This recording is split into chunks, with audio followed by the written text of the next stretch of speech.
जनजीवन संवाद उपस्थापन मु लहरिका पट्टनायक।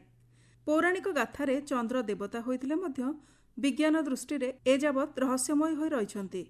पृथ्वीर एकमात्र प्राकृतिक उपग्रह चंद्र रे मनीष पाद थापि सारिथिले सुधा साधारण लोक महाकाश पर्यटन रे जिबा किंबा चंद्रपृष्ठ रे पाद थापिबा सहज नुहे। व्यस्त काहेकि एथिपाई पृथ्वी रे भी विकल्प रहिछि।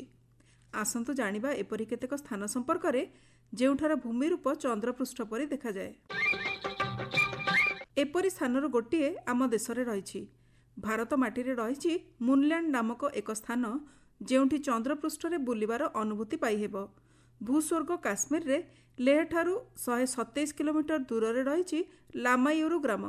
विश्वर विभिन्न स्थानरू पर्यटक मुनलैंड भावे परिचित ए ग्राम बुलिबाकू आसंती। एही ग्रामटी समुद्र पतन ठारू 3510 मीटर उच्चतारे अवस्थित। कुहा जाए प्रथमे एठारे एक ह्रद थिला जहा परे सुखीगला। एही ह्रद अंचलर ईषत हलदिया और धला माटी अबिकल चंद्रपृष्ठर माटी परि देखा जाए। पूर्णिमा रातिरे चंद्रकिरण एही माटीरे पड़िले यह आहुरी उज्ज्वल दिसे। लामायुरु ठारे एक मठ भी रहिछि जहा पर्यटकंकर अन्यतम आकर्षण। एकादश शताब्दी रे महासिद्धाचार्य नारोपा एही मठ प्रतिष्ठा करथिले। यह तिब्बतीय बौद्ध धर्मावलंबी ड्रिकुंग काग्यू संप्रदायंकर एक प्रमुख गढ़। मठ चारिपाखरे जनबसति थिबा बेले एठारे प्राय 100 परिवार रहुछन्ति। एही घरगुड़िक भी गुंफा भितर होइथिबा परि देखा जाए। यमन निकटरे भारत महासागर रे रहिछि एक द्वीप। एहार ना सोकोत्रा। एठाकू आसिले एक भिन्न दुनिया को चली आसीथिबा परि देखा जाए। सोकोत्रा को प्रायतः पृथ्वी रे एलियन का बासस्थान बोली कुआ जाइछि।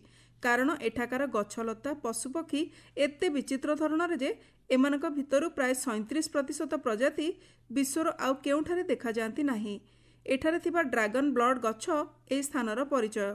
मरुभूमिर बालीरे बोतल आकारर मोटा गंडी थिबा गछ उपरे गोलापी रंगर फूल फुटी एहा खूब सुंदर देखा जाए।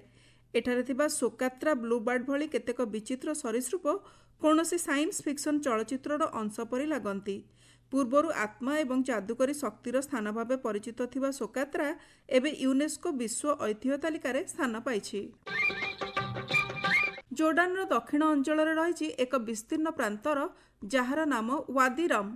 एही अंचल अबिकल चंद्रपृष्ठ परि देखा जाउथिबारु लोके एहाको चंद्र उपत्यका नाम भी जानती। सेठाकार सबुठारु शुष्क एवं उच्च मरुभूमि मध्यरु एहा अन्यतम। बाली पथरर पहाड़ लाल माटी एवं शब्द प्रतिध्वनित होतिबा एही उपत्यका पर्यटक मानकर खूब पसंदर स्थान। केतेक चलचित्र रे महाकाशर दृश्य देखाइबा लागि एही स्थान रे भी शूटिंग करा जाइछि। 742 वर्ग किलोमीटर एही संरक्षित अंचल यूनेस्को द्वारा घोषित विश्व ऐतिह्य स्थानगुड़िक मध्यरु अन्यतम। हजार हजार वर्ष धरी एही स्थान बेदुइन जनजाति बासस्थान होइथिबा बेले एठारे विभिन्न प्राचीन शिलालेख एवं प्रत्नतात्विक अवशेष मिलिथाए।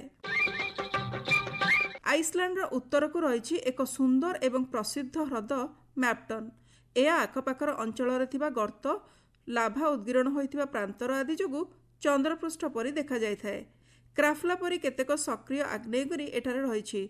स्थानटीर परिवेश एपरि जे अमेरिका महाकाश गवेषणा संस्था नासा निज अपोलो मिशन पाई महाकाशचारी मानकु एठारे प्रशिक्षण देइथिला, जहा फलरे सेमाने चंद्र रे अवतरण करिबा लागि प्रस्तुत होई परिबे।